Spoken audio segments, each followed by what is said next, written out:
Ya, bismillahirrahmanirrahim. Assalamualaikum warahmatullahi wabarakatuh. Waalaikumsalam warahmatullahi wabarakatuh. Alhamdulillahillazi arsala rasulahu bil huda wa dinil haqq liyusirahu ala dini kulli wa kafa billahi syahida. Asyhadu an la ilaha illallah wahdahu la syarikalah wa asyhadu anna Muhammadan abduhu wa rasuluh. Allahumma sholli ala Muhammad wa ala alihi wa sahbihi wa sallim ajma'in amma ba'd. Ya ayyuhallazina amanu taqullaha haqqa tuqatih wa la tamutunna illa wa antum muslimun. Sahabat filah yang dirahmati Allah Subhanahu wa taala, alhamdulillah pada malam hari ini kita dapat berkumpul kembali di ruangan Zoom dalam rangka bermajelis ilmu dalam kajian Tazkiyatun Nafs kita, ya.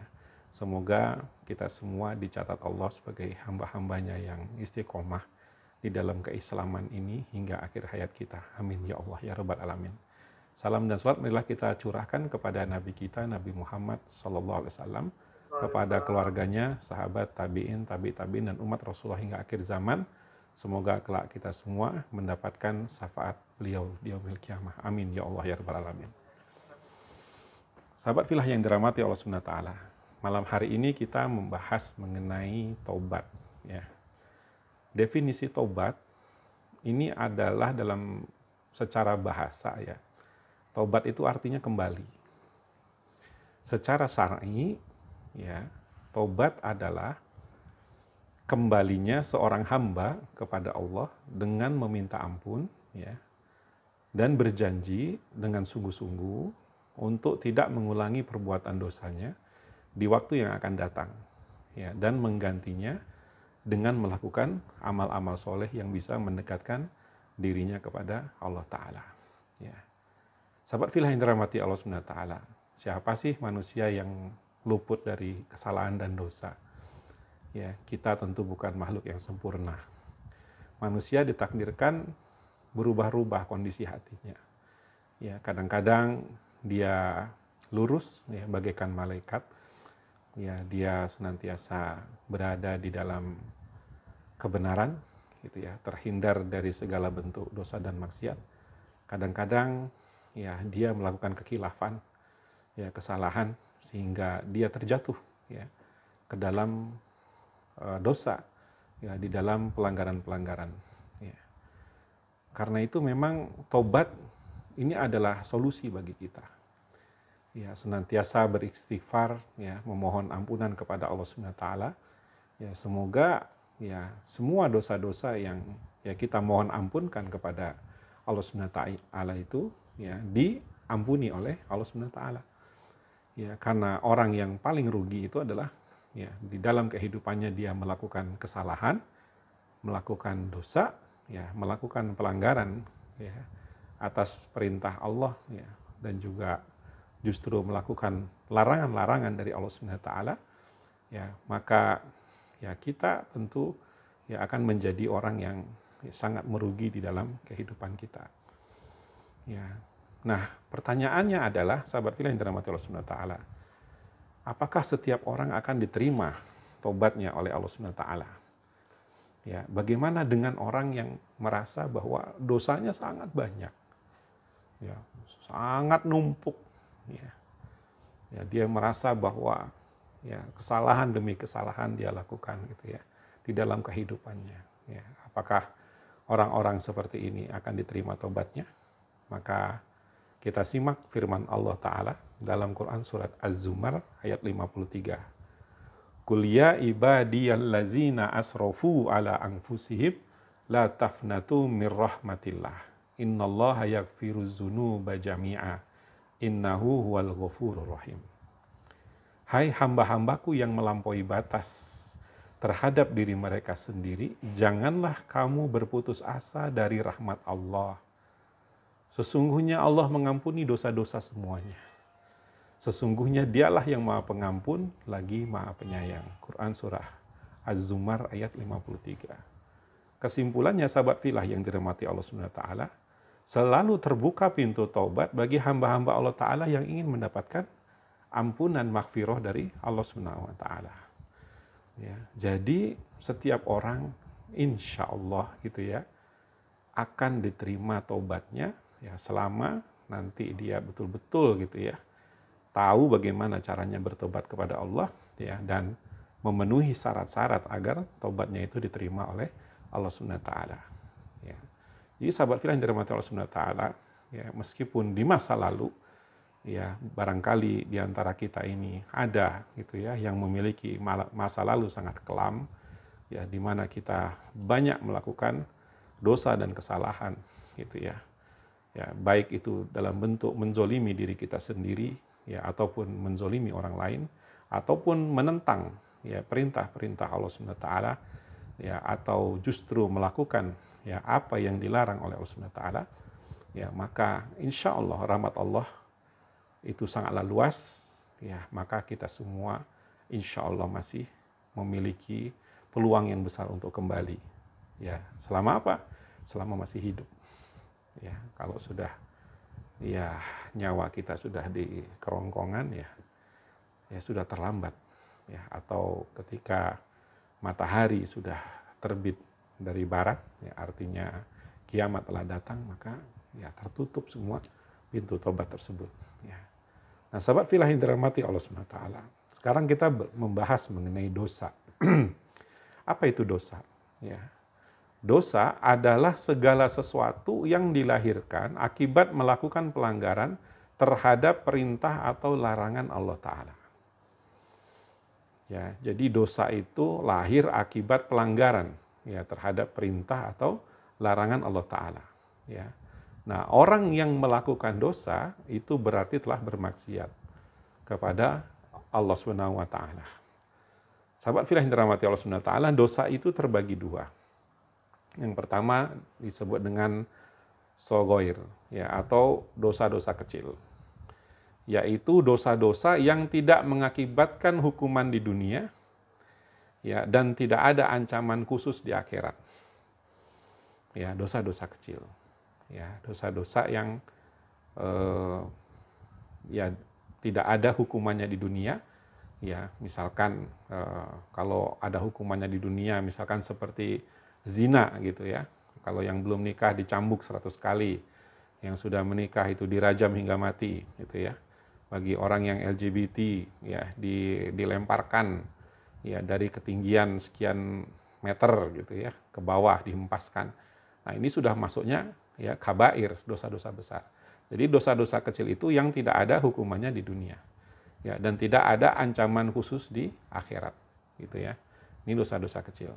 Nah, kemudian yang kedua, dosa yang berikutnya adalah yang disebut dengan kabair, ya, atau dosa besar, yaitu setiap dosa yang ketika menyebutkannya gitu ya, Allah mengakhirinya dengan kata nar, ya, neraka, ya, kemudian kemurkaan, ya, kemudian laknat Allah, kemudian ada azab diancam oleh Allah Subhanahu wa taala. Ya, orang yang melakukan dosa kabair ini, dosa-dosa besar ini, ya, termasuk dosa-dosa besar juga adalah dosa yang ada ininya, ya, ada hukumannya di dunia. Ya, tapi tidak semua dosa besar itu ada hukumannya di dunia gitu ya. Seperti misalkan membunuh misalkan ya. Nah, ini kan tentu gitu ya, kena kisos, ya. Orang yang membunuh, ya, dia dihukum mati. Ya, jadi dengan hukuman mati ini, ya, berarti Islam telah memelihara jiwa. Ya, Islam telah melindungi nyawa manusia gitu ya. Nah, ini termasuk dosa besar, ya, membunuh, menghilangkan nyawa orang lain gitu ya. Nah, ini kabair namanya. Nah, ini berkaitan dengan dosa. Ya, barangkali nanti, ya, kita suatu saat akan membahas, ya, secara lebih detail gitu ya. Dosa-dosa kecil itu apa saja, ya, kabair itu apa saja, dosa-dosa besar itu, karena dengan memahami mengenai jenis-jenis dosa ini, ya, minimal kita akan tercegah gitu ya, menjauhi, ya, segala hal yang mengantarkan kita di dalam melakukan dosa-dosa tersebut gitu ya. Nah, sahabat fillah yang dirahmati Allah Subhanahu wa taala, taubat dapat menghapus segala dosa. Ya, apakah semua dosa itu bisa ditaubati? Bisa, sahabat fillah. Ya, menurut pendapat Ahlus Sunnah dan jumhur ulama bahwa taubat itu diterima dari dosa apapun. Ya, Allah Maha Pengampun dan menerima taubat hamba-hambanya. Ya. Saat hamba Allah Ta'ala bertobat dengan sungguh-sungguh, maka Allah Ta'ala akan menghapus dosa hambanya sesuai dengan kehendaknya. Ya. Bahkan orang yang tadinya kafir, ya, atau musyrik, ya, atau munafik gitu ya, ketika mereka tadinya gitu ya memerangi kaum muslimin, ya, tapi setelah itu mereka menjadi mu'alaf, ya, menyatakan masuk Islam, ya, maka insya Allah gitu ya dosa-dosanya selama dia tidak di dalam Islam itu ya akan dihapus oleh Allah Subhanahu wa taala. Ya, Rasulullah SAW bersabda kepada Amr bin As radhiyallahu anhu saat dia masuk Islam, "Wahai Amr, apakah engkau tidak mengetahui bahwa Islam menghapus apa yang sebelumnya?" Maksudnya dosa-dosa sebelumnya. Hadis riwayat Muslim, Ahmad, Al-Baihaqi, dan At-Tabrani. Ya, betapa beruntungnya ya orang-orang yang masuk Islam itu. Ya, karena mereka ya telah dihapus semua kesalahan-kesalahan dan dosa mereka sebelum Islam. Ya, jadi ketika mereka masuk Islam, mereka mulai dari titik nol. Masya Allah, ya, inilah karunia Allah Subhanahu wa taala terhadap orang-orang yang Allah pilih untuk diberikan taufik dan hidayahnya, ya, sehingga mereka masuk ke dalam agama Islam. Ya, maka otomatis semuanya nih, semua dosa-dosanya di masa lalu itu diampuni oleh Allah Subhanahu wa taala. Sahabat fillah yang dirahmati Allah Subhanahu wa taala, berikutnya adalah orang yang hidup tanpa taubat, ya, maka tiada ampunan baginya. Ya, jadi kalau ada orang melakukan dosa, kesalahan, pelanggaran kepada Allah Subhanahu wa taala, ya, dan di dalam kehidupannya dia tidak pernah memohon ampun kepada Allah Subhanahu wa taala, ya, maka dosanya itu ya tetap ada di dalam dirinya, ya, dan dia ya tidak akan diampuni oleh Allah Subhanahu wa taala dalam dosa yang tidak dia tobati itu. Ya, jadi sangat merugilah gitu ya. Ya, orang-orang yang mati dalam keadaan kufur, dalam keadaan musyrik, dalam keadaan menjadi orang munafik gitu ya. Sangat menyesallah mereka gitu ya. Karena ya mereka kemungkinan besar gitu ya ketika tidak mendapatkan petunjuk, taufik, hidayah dari Allah Subhanahu wa taala, maka mereka mati dalam keadaan kufur, ya, dalam keadaan musyrik, dalam keadaan munafik, atau juga barangkali ya menjadi seorang yang fasik gitu ya. Nah, juga dosa-dosa yang dilakukan dan belum ditaubati saat hidup juga tidak akan diampuni. Jadi selain kekufuran, kemusyrikan, kemunafikan, semua kesalahan dosa-dosa yang dilakukan dan belum ditaubati saat hidup tidak akan diampuni. Ya, nah ini berlaku bagi kita, ya, berlaku bagi kita, ya. Ya, jadi memang kita harus ini gitu ya, harus berusaha untuk mentaubati gitu ya dosa-dosa yang kita lakukan. Ya, makanya rugilah gitu ya orang-orang yang sebetulnya di dalam dirinya dia melakukan dosa. Ya, dia menzalimi orang, dia menyakiti hati orang, gitu, dia menyakiti orang, tapi dia nggak sadar diri kalau dia itu salah.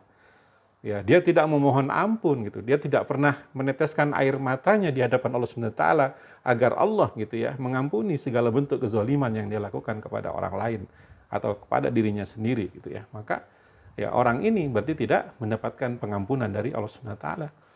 Ya, karena dia tidak menyadari kesalahannya dan tidak mau mengakui ya bahwa dia telah melakukan suatu perkara dosa. Allah Subhanahu wa taala berfirman dalam Quran surah Muhammad ayat 34. Innallazina kafaru wasaddu an sabilillahi summa matu wa hum kuffarun falayaghfirallahu lahum. Sesungguhnya orang-orang kafir dan yang menghalangi manusia dari jalan Allah, kemudian mereka mati dalam keadaan kafir, maka sekali-kali Allah tidak akan memberi ampun kepada mereka. Ya, Quran surah Muhammad ayat 34. Jadi kalau kita memiliki sahabat, teman, dia orang kafir gitu ya, maka kalau kita menginginkan gitu ya kebaikan bagi dirinya, kebaikan untuk akhiratnya, maka mumpung mereka masih hidup, ajaklah mereka ke dalam Islam. Kalau kita memang peduli sama sahabat kita itu yang kafir itu, yang belum memeluk agama Islam. Tetapi ya tentu ini adalah suatu tantangan yang berat. Ya, bukan perkara mudah mengajak orang ke dalam Islam. Tapi itulah yang dilakukan oleh Rasulullah SAW dan para sahabatnya. Ya, mereka ya Rasulullah dan para sahabatnya salafus soleh, mereka senantiasa terus berdakwah gitu ya, mengajak orang-orang ke dalam Islam. Ya, nah kalau kita memang hidup di zaman sekarang ini ya, jangankan gitu ya mengajak orang yang kafir, kadang-kadang ya saudara-saudara kita sendiri aja ya yang muslim gitu ya masih belum memahami agamanya dengan baik. Muslim tapi tidak sholat, muslim tapi fasik, masih melakukan berbagai kesalahan, berbagai maksiat gitu ya, muslim tapi masih berperilaku munafik gitu ya. Jadi memang berat kita gitu ya untuk mengajak orang-orang yang masih kafir gitu, karena saudara kita sendiri pun masih perlu dakwah, masih perlu untuk kita luruskan gitu ya sikap-sikap mereka sebagai seorang muslim gitu ya. Jadi ya bagi yang memiliki kesempatan, peluang untuk menyelamatkan teman-temannya yang non muslim atau orang-orang kafir ini, ya masya Allah gitu ya, silahkan dilakukan gitu ya. Ya, karena dosa-dosa yang dia tidak taubati gitu ya sampai dia wafat, maka ini yang akan mengantarkan dia ke neraka jahanam. Ya, dan dari sirah nabawiyah kita mempelajari gitu ya bahwa Allah Ta'ala telah mengampuni gitu ya sahabat-sahabat salafus soleh yang tadinya mereka kafir, seperti Abu Sufyan bin Harb, kemudian Al-Haris bin Hisam ya, kemudian Suhail bin Amr, ya, kemudian Sofwan bin Umayyah, ya, dan kemudian Ikrimah bin Abi Jahal, gitu ya, ya anaknya Abu Jahal, gitu ya. Mereka tadinya adalah golongan kafir, ya, yang begitu kuat memusuhi barisan Islam, ya, kemudian akhirnya mereka masuk Islam dan menjadi manusia-manusia yang luar biasa keislamannya, ya, bahkan menjadi pahlawan Islam, gitu ya. Allah SWT berfirman dalam Quran surah Al-Anfal ayat 38, kulil lazina kafaru iyantahu yughfar lahum ma qad salaf wa in ya'udu faqad madat sunnatul awwalin. Ya, jika mereka berhenti dari kekafirannya, niscaya Allah akan mengampuni mereka tentang dosa-dosa mereka yang sudah lalu. Dan jika mereka kembali lagi, sesungguhnya akan berlaku kepada mereka sunnah Allah terhadap orang-orang terdahulu. Quran surat Al-Anfal ayat 38. Ya, jadi sahabat pilih yang dirahmati Allah Subhanahu wa taala, ya, maka beruntunglah gitu ya orang-orang kafir yang masuk Islam gitu ya, maka semua dosa-dosa mereka yang telah lalu itu diampuni oleh Allah Subhanahu wa taala, ya, dan merugilah gitu ya mereka-mereka yang tidak tergerak hatinya untuk mempelajari Islam, apalagi sampai masuk Islam gitu ya. Rugi sekali, karena ketika sudah ya mereka mati gitu, lalu mereka akan menghadapi alam kubur, mereka akan menghadapi yaumil hisab, mereka akan menghadapi kehidupan setelah mati, dibangkitkan di padang pasar dan seterusnya. Ya, maka penyesalanlah yang ada gitu ya, untuk kembali ke dunia lagi sudah tidak bisa. Ya, karena ya tertutup pintu tobat ketika kita sudah mati gitu ya. Jadi pastikan gitu ya kita itu memohon ampun kepada Allah, ya, dan sungguh-sungguh bertobat gitu ya sebelum gitu ya nyawa itu meninggalkan badan kita, ya. Sahabat fillah yang dirahmati Allah Subhanahu wa taala, kita tidak bisa memohonkan ampun ya untuk orang-orang fasik yang tidak meminta ampun kepada Allah, gitu ya.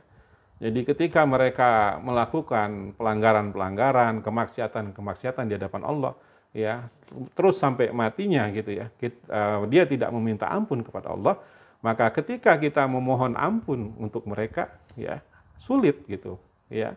Karena mereka sendiri selama hidup tidak minta ampun kepada Allah Subhanahu wa taala gitu ya. Maka berlakulah nanti pengadilan Allah Subhanahu wa taala, ya, yaumil hisab, mizan, dan seterusnya.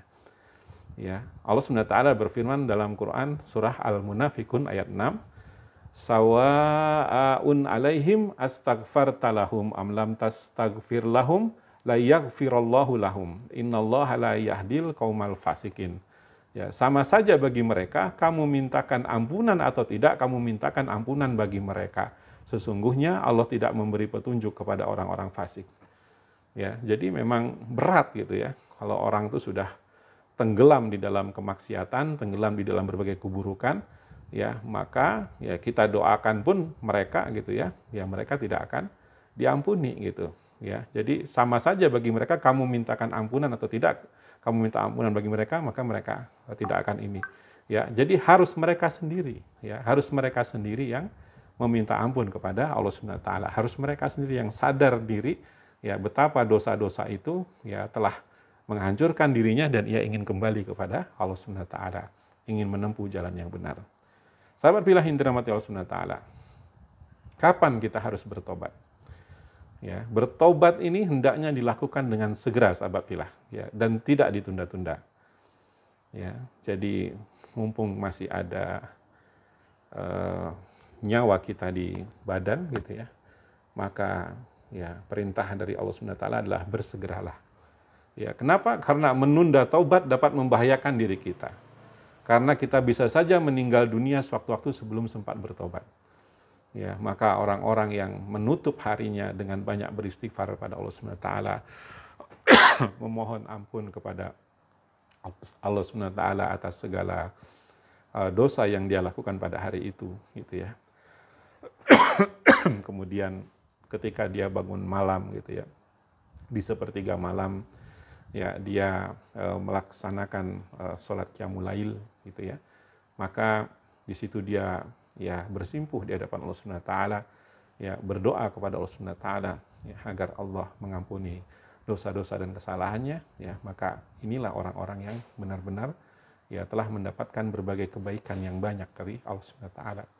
Ya, karena kita tidak tahu apakah besok kita masih bisa bangun ya dari tidur, ya apakah kita masih bisa diberi kesempatan untuk masih hidup, gitu ya, untuk beramal, gitu ya, maka seharusnya ya kita segera ya bersegera untuk melakukan taubat kita kepada Allah Subhanahu wa taala. Tidak menunda-nunda, tidak merasa yakin bahwa nantilah, gitu ya, sebulan lagi, nantilah Ramadan tahun depan lah saya tobat, sekarang masih menikmati nih, masih menikmati maksiat yang satu ini misalkan. Ya, atau inilah kira-kira nantilah kepala 5 atau yang masih kepala 3 nantilah kepala 4 di usia 40-an ya baru saya bertobat. Jangan ya sahabat fillah, jangan. Ya, jangan pernah menyia-nyiakan waktu yang kita miliki. Kita akan menyesal nanti. Ya, segeralah bertobat kalau memang masih ada kesempatan, masih ada nyawa di dalam jasad kita ini, ya. Allah Subhanahu wa taala berfirman dalam Quran surah Ali Imran ayat 133, "Wasari'u ila maghfirati mir rabbikum wa jannatin arduhas samawati wal ardu uiddat lil muttaqin." Ya, dan bersegeralah ya, wasari'u perintahnya, bukan lambat-lambat, bukan santai-santai. Bersegeralah kamu ya kepada ampunan dari Rabbmu dan kepada surga yang luasnya seluas langit dan bumi yang disediakan untuk orang-orang bertakwa. Ya, Quran surah Ali Imran ayat 133. Jadi kita disuruh berlari, bersegera ya, bukan disuruh santai-santai untuk bertobat. Harus cepat, tidak menunggu tua, ya. Tidak menunggu kita sakit, tidak menunggu kita ya lumpuh, ya, bukan seperti itu. Ya, mumpung kita masih sehat, mumpung kita ya masih Allah berikan kesempatan untuk bisa jalan ke sini, bisa jalan ke sana, bisa mendatangi masjid, gitu ya, masih bisa membuka Al-Qur'an, ya, masih bisa mengaji, masih bisa mengisi kehidupan kita dengan amal-amal soleh, segeralah. Sahabat fillah yang dirahmati Allah Subhanahu wa taala, jangan tunda pertobatan itu. Ya, jangan tertipu dengan tipuan-tipuan dunia yang sangat fata morgana ini. Ya, jangan sampai kita terlalaikan oleh bujuk rayu setan, gitu ya, untuk senantiasa ya terus disibukkan diri kita dengan perkara-perkara maksiat atau dosa. Ya, jadi segeralah, gitu ya. Ya. Bertaubat dan istighfar atau mohon ampun karena meninggalkan kewajiban. Ya. Ya. Bertaubat dan beristighfar wajib dilakukan saat kita meninggalkan suatu kewajiban. Harus ini. Ya. Allah Subhanahu wa taala berfirman dalam Quran surah Ghafir ayat 55, "Fasbir inna wa'dallahi haqqun wastaghfir li dzambika wasabbih bihamdi rabbika bil asyi wal ibkar." Maka bersabarlah kamu, ya. Karena sesungguhnya janji Allah itu benar. Dan mohonlah ampunan untuk dosamu. Dan bertasbihlah seraya memuji Tuhanmu pada waktu petang dan pagi. Ya, jadi ketika kita meninggalkan kewajiban-kewajiban yang diperintahkan oleh Allah Subhanahu wa taala, gitu ya. Kewajiban ini tentunya ya berupa perintah dan juga berupa larangan, ya. Jadi kewajiban dari Allah itu ada dua, ya, yaitu perintah dan juga larangan. Jadi siapapun yang meninggalkan perintah dan melakukan larangan, ya, berarti telah tidak melaksanakan kewajibannya sebagai hamba Allah. Maka dia harus segera bertobat dan beristighfar. Allah Subhanahu wa taala berfirman dalam Quran surah Muhammad ayat 19, "Fa'lam annahu la ilaha illallah wastaghfir li dzambika walil mu'minina wal mu'minat wallahu ya'lamu mutaqallabakum wa maswaakum." Maka ketahuilah bahwa sesungguhnya tidak ada ilah sesembahan Tuhan selain Allah, dan mohonlah ampunan bagi dosamu dan bagi dosa orang-orang mukmin laki-laki dan perempuan, dan Allah mengetahui tempat kamu berusaha dan tempat kamu tinggal. Quran surah Muhammad ayat 19. Ya. Jadi kita harus terus ya memohon ya ampunan atas dosa-dosa kita. Ya, apalagi ketika kita melakukan ya tidak melaksanakan kewajiban-kewajiban kita. Nah, meninggalkan iman dan tauhid, sahabat fillah yang dirahmati Allah Subhanahu wa taala, ini adalah termasuk dosa terbesar. Ya, jadi ketika kita meninggalkan keimanan kita, ketauhidan kita, ya ini adalah ya dosa yang terbesar. Karena meninggalkan iman dan tauhid ini akan membuat pelakunya berada di neraka. Ya, dan kita menyadari sepenuhnya sebagai seorang mukmin bahwa tanpa iman dan tauhid semua ya amalan yang kita lakukan di hadapan Allah itu akan sia-sia semuanya. Dikalikan 0 ya. Jadi amalan yang dilakukan oleh orang-orang yang tidak beriman bertauhid kepada Allah Subhanahu wa taala ini adalah amalan yang sia-sia di depan Allah Subhanahu wa taala. Ya, karena landasan dari amal-amal yang diterima itu kan kita sudah tahu ikhlas. Ya, mencari ridha Allah satu-satunya. Ya, bagaimana mungkin gitu ya orang-orang yang tidak beriman bisa ikhlas di dalam amalan-amalannya. Sehingga apa? Ya, sehingga ya semuanya yang dia lakukan itu hanyalah sia-sia di hadapan Allah Subhanahu wa taala, bagaikan debu-debu berterbangan yang ditiup angin. Ya, betapa banyaknya kita lihat ya kebaikan-kebaikan contohnya yang dilakukan oleh ya mungkin teman-teman kita orang-orang Nasrani. Ya, tapi kita lihat semua amalan mereka itu sama sekali tidak akan menolong mereka di akhirat kelak. Ya, jangan harap gitu ya. Seandainya mereka ingin amalan-amalan mereka diterima oleh Allah Subhanahu wa taala, maka ya mudah-mudahan Allah memberi taufik dan hidayah kepada mereka untuk memeluk Islam. Barulah di situ amalan-amalan mereka akan diterima oleh Allah Subhanahu wa taala. Siapa yang beriman dan bertauhid, dia tidak akan kekal di neraka. Ya, masih berpeluang untuk masuk surga. Ya, sedangkan yang tidak beriman dan bertauhid, ya, mereka akan kekal di neraka. Ya, jadi ketika kita masih ada iman, masih ada tauhid, ya katakanlah gitu ya, nauzubillah kita juga tidak mau gitu ya. Katakanlah kita melakukan suatu dosa dan harus dibersihkan dulu ya di neraka. Ya, tapi masih ada peluang untuk masuk surga karena masih ada iman dan tauhid itu. Tapi kalau sudah tidak ada iman dan tauhid itu maka akan kekal selamanya di neraka gitu ya. Ini akan jadi masalah gitu ya. Allah Ta'ala berfirman dalam Quran surah Al-Bayyinah ayat 6, innal ladzina kafaru min ahlil kitabi wal musyrikina fi nari jahannam khalidina fiha ulaika hum syarrul bariyah. Sesungguhnya orang-orang kafir yakni ahli kitab dan orang-orang musyrik akan masuk ke neraka jahanam, mereka kekal di dalamnya. Mereka itu adalah seburuk-buruk makhluk. Ya, jadi ya jangan harap gitu ya akan bisa dimasukkan ke surga bagi mereka-mereka yang tidak beriman dan bertauhid kepada Allah Subhanahu wa taala, ya. Maka itu beruntunglah kita sebagai seorang muslim gitu ya. Apalagi ketika kita sampai wafatnya gitu ya. Ya mati dengan membawa kalimat la ilaha illallah tertancap kuat gitu ya di dada kita.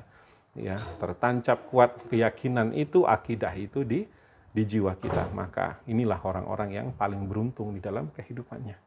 Ya, itulah mengapa ketika paman Nabi, ya Ali bin Abu Thalib wafat, maksudnya Abu Thalib wafat, paman Nabi, ya ini sampai detik-detik wafatnya, ya Rasulullah ingin gitu ya beliau masuk Islam gitu ya, tapi qadarullah gitu ya, takdir dari Allah bahwa beliau sampai akhir hayatnya gitu ya tidak memeluk Islam gitu ya, maka menangislah di situ Rasulullah SAW ya. Bahkan memang ya Nabi pun gitu ya tidak bisa memberikan hidayah kepada pamannya karena memang hidayah itu adalah milik Allah Subhanahu wa taala.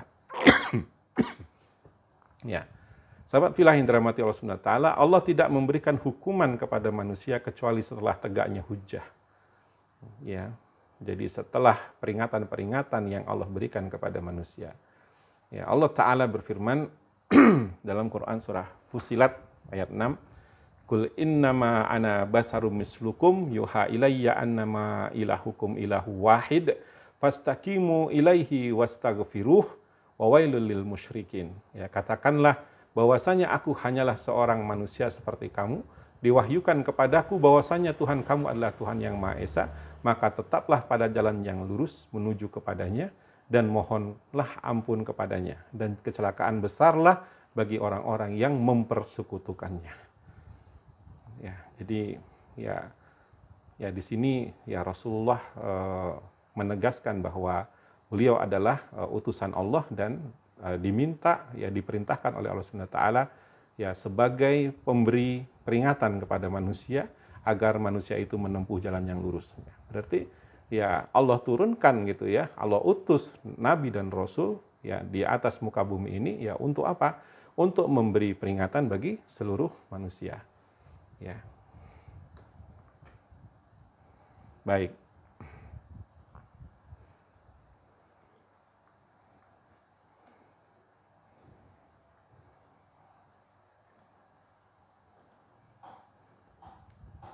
Ya, sebentar.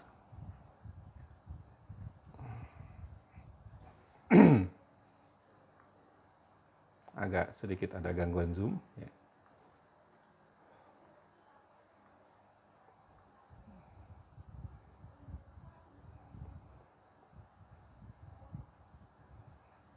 Ya, kita lanjutkan kembali.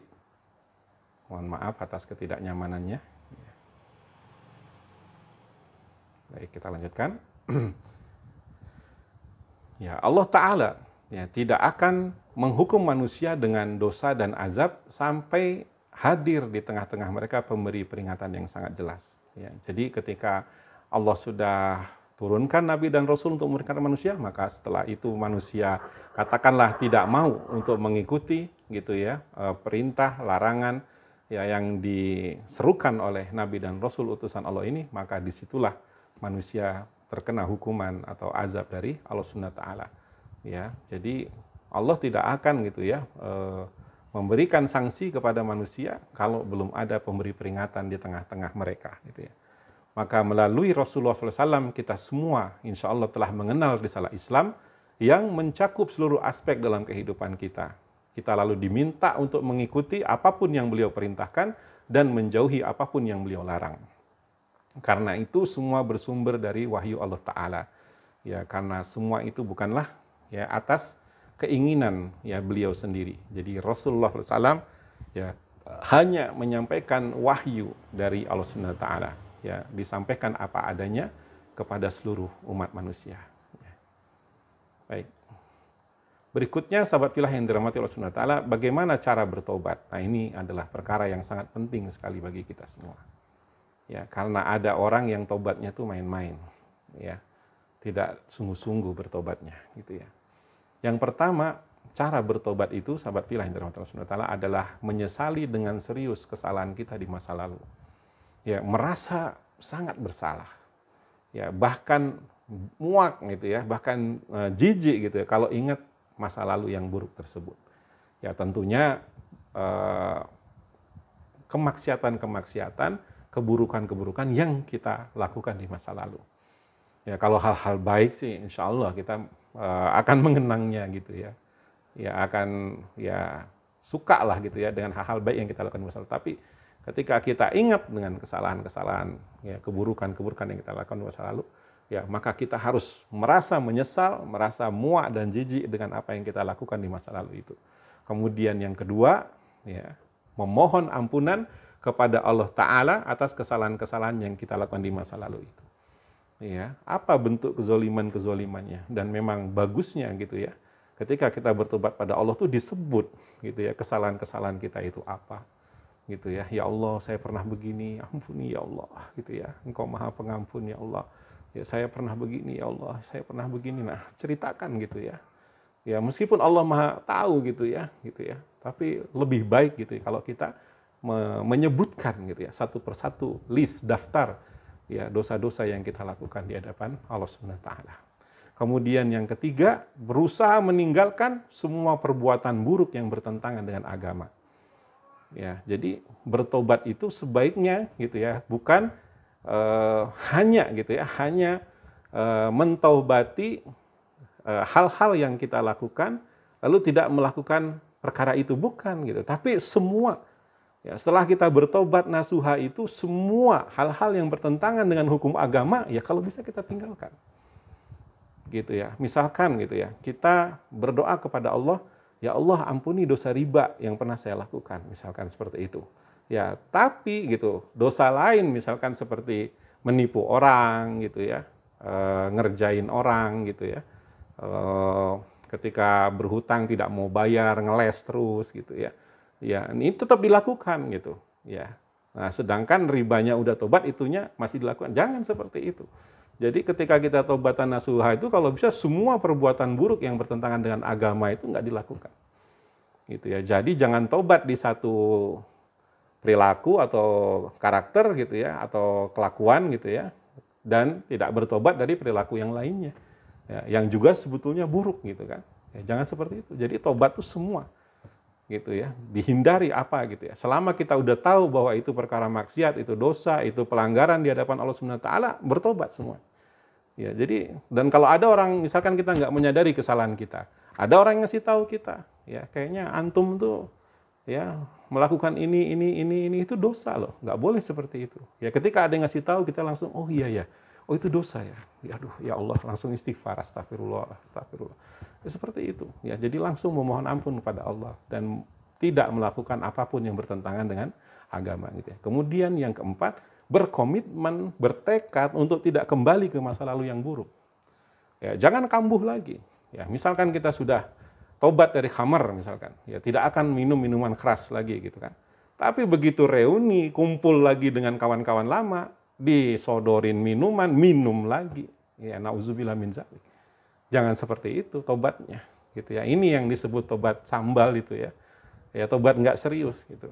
Ya dulu misalkan udah tobat dari riba, gitu ya. Begitu nafsu lagi dia syahwat lagi terhadap dunia, gitu ya. Akhirnya gitu beli rumah dengan riba, beli kendaraan dengan riba, gitu ya. Leasing ribawi, ya semuanya riba gitu. Ya katanya udah tobat, dilakukan lagi gitu ya. Ya, nah ini yang nggak boleh, gitu ya.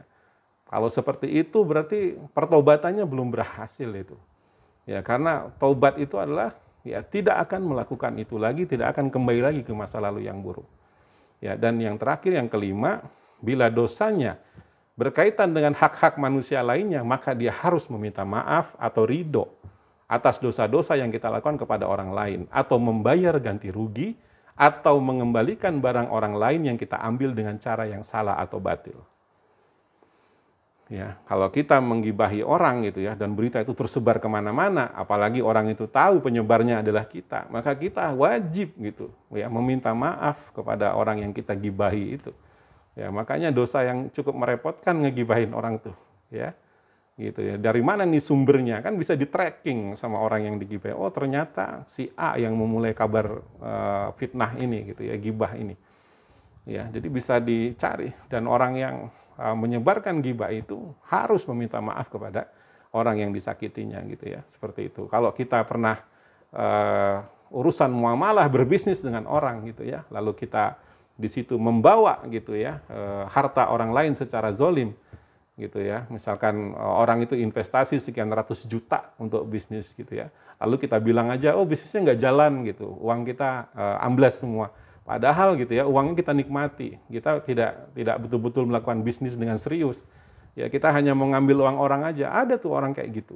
Ya, jadi investasi bodong lah gitu, dia nawarin investasi ke banyak orang gitu kan, pada ngumpulin uang sekian ratus juta, sekian M, berkumpul sama dia. Tiba-tiba dia dengan entengnya ngomong gitu ya, bisnis kita nggak jalan gitu, bisnis kita gagal gitu ya. Jadi mohon maaf gitu ya, seperti itu. Jadi ya bukti dari tobat kita itu ya kita harus mendatangi orang-orang yang pernah berurusan bermuamalah dengan kita, ya lalu kita melakukan islah gitu ya, berdamai dengan dia, meminta maafnya, ridhonya, dan mengganti ya hal-hal yang selama ini sudah kita ambil dari dirinya. Bagaimana kalau orangnya sudah hilang, tidak bisa kita temukan? Ya inilah beratnya gitu ya. Ya kita ya terus bermohon kepada Allah semoga kita diampuni gitu ya atas itu, karena orangnya udah hilang gitu ya. Ya dan selalu azamkan, niatkan gitu ya, kalau ketemu saya pasti akan menyelesaikan persoalan di masa lalu itu gitu ya. Seperti itu. Jadi memang berat sekali ya masalah pertobatan ini, karena sesuatu yang tidak selesai di dunia ini itu akan diselesaikan nanti di akhirat. Ya, tentu kita tidak mau berlama-lama gitu ya menyelesaikan persoalan-persoalan dunia gitu ya. karena kondisi di yaumil hisab itu kondisi yang sangat ya, menegangkan buat kita semua. Kita tentu tidak ingin berlama-lama di dalam proses itu, ingin segera gitu ya, selamat gitu ya, masuk ke jannah gitu ya, masuk ke surga gitu ya. Tidak mau ada urusan banyak dengan orang-orang gitu ya, seperti itu. Jadi selama kita masih hidup ya selesaikanlah gitu ya.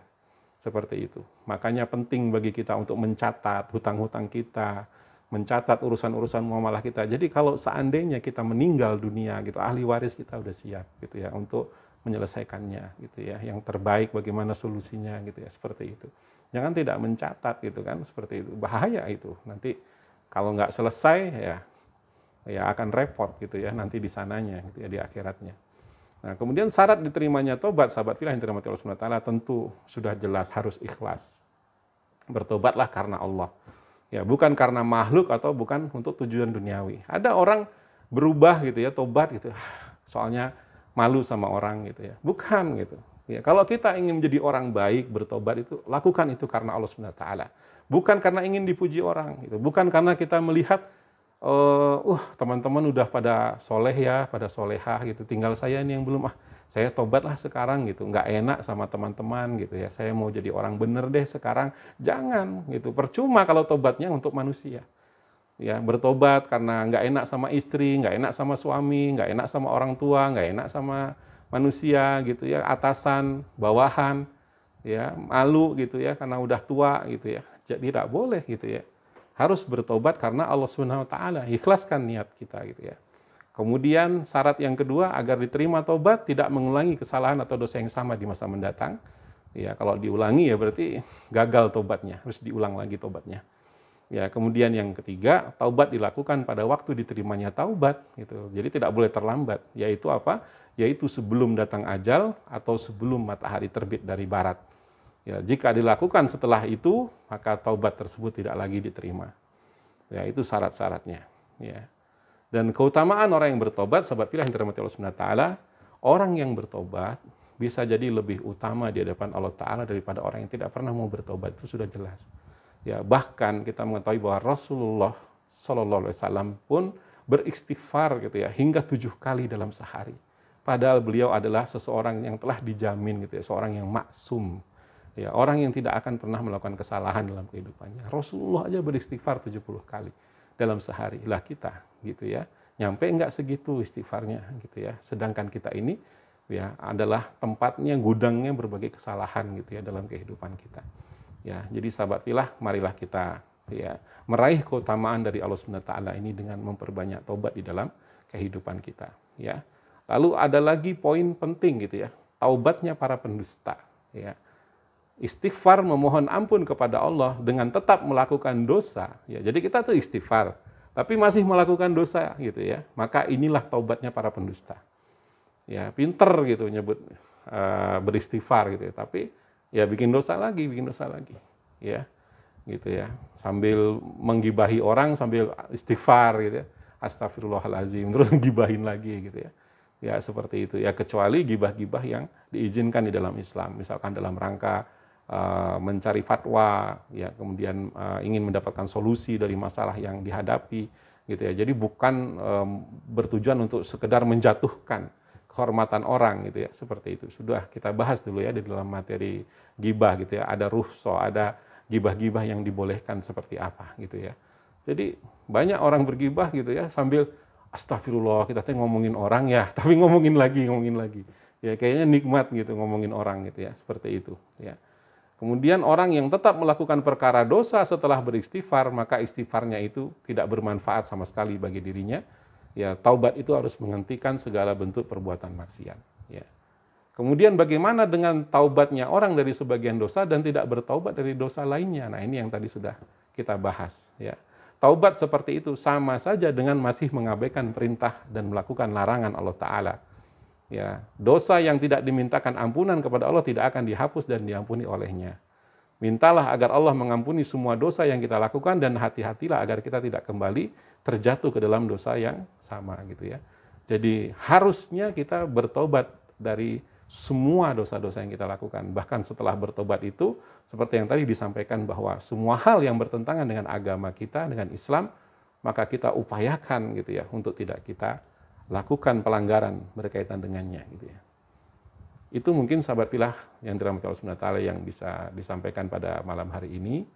Semoga sahabat pilah semua termasuk saya sendiri pribadi gitu ya, diberikan kekuatan oleh Allah Subhanahu wa taala untuk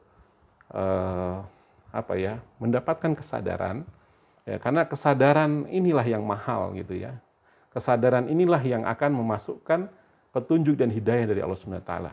Kita ketika tidak sadar bahwa diri kita tuh punya kelemahan ini, kesalahan ini, dosa ini, maka cenderung gitu ya kita tidak akan ya memohon ampun kepada Allah atas kesalahan itu. Ya, orang-orang yang merasa bahwa dirinya sempurna, dirinya baik-baik saja gitu ya, maka mereka tidak akan ya memohon ampunan kepada Allah Subhanahu wa taala atas segala kesalahan-kesalahan yang dia lakukan gitu ya. Jadi orang-orang seperti ini adalah orang-orang yang sangat merugi. Semoga setiap bentuk kesadaran yang muncul di jiwa kita, oh iya saya zolim ya ke orang ini, saya kayaknya melakukan hal yang menyakitkan buat orang ini gitu ya. Ya maka kita cari cara gitu kan, bagaimana supaya Allah mengampuni ya, dan kita tidak melakukan hal yang sama lagi gitu ya kepada orang yang kita sakiti tersebut gitu ya. Jadi berusaha untuk mengubah diri kita menjadi lebih baik lagi gitu ya, tidak mengulangi kesalahan yang sama. Ya, jadi orang-orang yang tidak diberi kesadaran ini ya terus-menerus akan bersikap zalim gitu ya, akan melakukan kemaksiatan di hadapan Allah Subhanahu wa taala. Ya, terus menginjak-injak orang, terus untuk bersikap sombong gitu ya, terus untuk ya menganggap bahwa ya dirinya baik-baik aja gitu ya, tidak ada apa-apa gitu ya. Nah, inilah yang bermasalah ya, dan jangan sampai kita mendapatkan hukuman yang terberat dari Allah Subhanahu wa taala, yaitu yang disebut dengan istijrot ya, di mana orang-orang yang istijrot ini mereka hidupnya fine-fine aja, baik-baik aja gitu ya, lancar-lancar aja ya, dan mereka juga merasa tidak ada kesalahan-kesalahan yang mereka lakukan ya, karena itu mereka merasa hidupnya baik-baik aja, lancar-lancar aja, dan mereka tidak pernah memohon ampunan kepada Allah Subhanahu wa taala. Mereka juga tidak pernah berusaha untuk mendekat kepada Allah Subhanahu wa taala.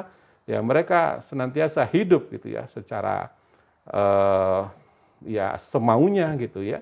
Tidak ada rasa malunya kepada Allah Subhanahu wa taala gitu ya. Terus bermaksiat karena dia hidupnya aman-aman aja katanya gitu ya. Nah, sudah dimatikan hatinya oleh Allah Subhanahu wa taala, ya dipadamkan kesadarannya ya, dibutakan matanya, ditulikan telinganya gitu ya, dimatikan jiwanya, tidak bisa lagi merasakan kesalahan dalam dirinya, dan tiba-tiba dia mati.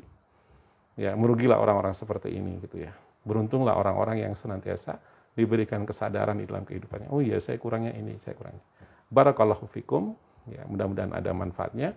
Wabillahi taufiq wal hidayah. Wassalamualaikum warahmatullahi wabarakatuh.